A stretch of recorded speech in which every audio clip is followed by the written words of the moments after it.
What is up, friends? It's Josh. It's a couple days before Christmas, but I'm opening this up a little bit early, and I'm gonna let you decide how I build up my new bike.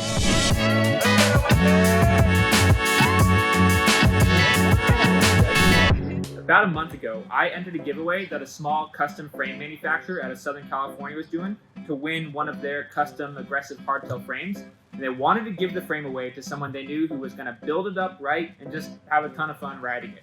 I was super stoked when the owner reached out to Wendy and I, letting us know that we won the frame. And I thought it'd be really cool to let you guys, our subscribers on YouTube, decide how I go ahead and build this thing up. And the company that was giving that away was Rip Cycles. Let's go ahead and dig into it.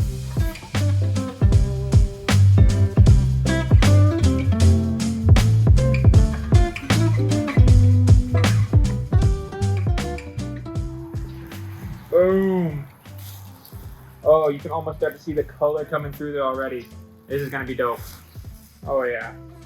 Look at that. That is a beautiful frame. Holy goodness. Well, I've just got this thing out of the box. I've got my new Rip Cycle shirt on.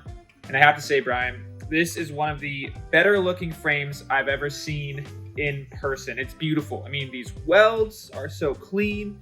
It's got this cool kind of like transparent blood red paint on it, so you can still see the welds through the frame. You can kind of see the grain of the metal. It is a really, really good looking frame. And like I said at the beginning of this video, you guys are gonna be the ones who get to choose how I build this thing up. What wheel size do I do? Do I run it single speed or geared? Do I set up my brakes for bar spins and learn bar spins on the mountain bike? You guys are gonna tell me what I do with it. So to give you a little bit of insight on what this frame's intention is, I'm gonna go over some of the geometry stuff and then compare it to how it differs to my current frame, the RST Middle Child. So first things first, this bike, as you probably guessed with the name Basic 29, is built around a 29-inch wheel, but it's got sliding dropouts. It's actually got a pretty high bottom bracket, so I think you could easily run it as a 27.5 bike, as a mullet, or of course as a 29. Another big difference between this and my Middle Child is that this frame is steel, which gives it that really cool, clean kind of BMX look, but it is not a light frame. Just weighed it a second ago and it weighs 7 pounds, 11 ounces. Now this will be my first time riding a steel mountain bike frame. And I've heard everybody talk about the wonderful characteristics of steel, and I'm really excited to see if I can notice that, and if so, what I think of it. Do I like the more kind of forgiving, softer feel of a steel frame, or will I miss the snappier feel of my aluminum frame? Moving on to the geometry side, this frame has a 470 mil reach. My Middle Child has a 465 mil reach, so it should feel about the same. This does though have a lot steeper seat tube angle. This Basic 29 has a 77 degree seat tube angle compared to the 74 degree seat tube on the Middle Child. So I'm guessing that'll make it feel a little bit tighter and more compact when doing seated pedaling, but only time will tell. Now, just like my Middle Child, the Rip Cycles frame also has adjustable dropouts. These are super cool. I actually did a whole video talking about trying out the different dropout settings on my Middle Child. I'll link to that up here if you want to go check that out. That Middle Child has dropouts that go from 415 to 430 millimeters, so definitely on the shorter end of the spectrum. This guy has chainstays that go from 420 all the way out to 450.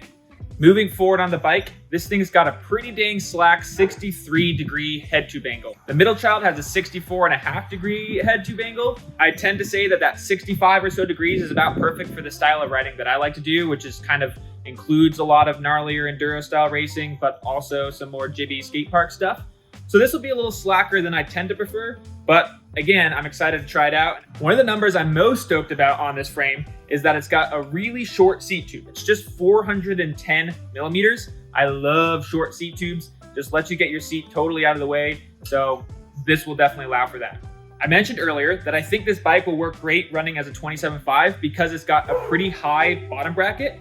It's actually just got a 20 mil bottom bracket drop. The Middle Child had a 40 millimeter bottom bracket drop, and that was already on the smaller amount of drop, in other words, a higher bottom bracket side of the spectrum. So what that higher bottom bracket should, in theory, do is just make the bike that much easier to pull up into a manual or to bunny hop. The flip side of that will make it feel a little bit less stable at high speeds, but I'm hoping that the slack head tube angle on this will make up for that. So hopefully that gave you a little bit of insight into why Bryan designed this frame and what he built it for, so that you can help me decide how I want to build that up. And you can give me all those suggestions in the comments. Whatever you want to see, just type it in there. And if enough people say that they want me to run that on this frame, then I'm going to go ahead and do it. So thank you again, Bryan, for sending this frame over. I'm really excited to get it built up and get riding it. The rest of you guys, let me know how you want it built, then get out on your own bike, go for a ride, and hopefully I'll see you on the trail.